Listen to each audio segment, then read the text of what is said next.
Breaking news చూస్తున్నాం. హైదరాబాద్లో మరో భారీ అగ్ని ప్రమాదం జరిగింది. మధ్యాహ్నం మలక్పేట మెట్రో స్టేషన్ వద్ద మంటలు చెలరేగాయి. మెట్రో స్టేషన్ చుట్టుపక్కల ఉన్న వాహనాలకు మంటలు అంటుకున్నాయి. దీంతో ఆ ప్రాంతమంతా భారీగా పొగ వ్యాపించింది. మెట్రో ప్రయాణికులతో పాటు రోడ్డుపై ప్రయాణిస్తున్న వాహనదారులు తీవ్ర ఇబ్బందులు పడ్డారు.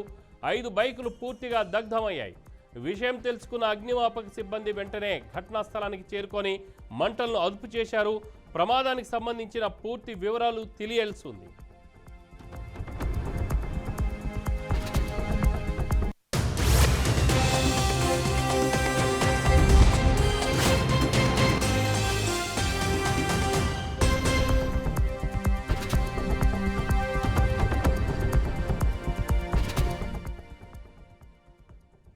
హైదరాబాద్లో మరో భారీ అగ్ని ప్రమాదం జరిగింది. మధ్యాహ్నం మలక్పేట మెట్రో స్టేషన్ వద్ద మంటలు చెలరేగాయి. మెట్రో స్టేషన్ చుట్టుపక్కల ఉన్న వాహనాలకు మంటలు అంటుకున్నాయి. దీంతో ఆ ప్రాంతమంతా భారీగా పొగ వ్యాపించింది. మెట్రో ప్రయాణికులతో పాటు రోడ్డుపై ప్రయాణిస్తున్న వాహనదారులు తీవ్ర ఇబ్బందులు పడ్డారు. 5 బైకులు పూర్తిగా దగ్ధమయ్యాయి. విషయం తెలుసుకున్న అగ్నిమాపక సిబ్బంది వెంటనే ఘటనా స్థలానికి చేరుకొని మంటలను అదుపు చేశారు. ప్రమాదానికి సంబంధించిన పూర్తి వివరాలు తెలియాల్సి ఉంది.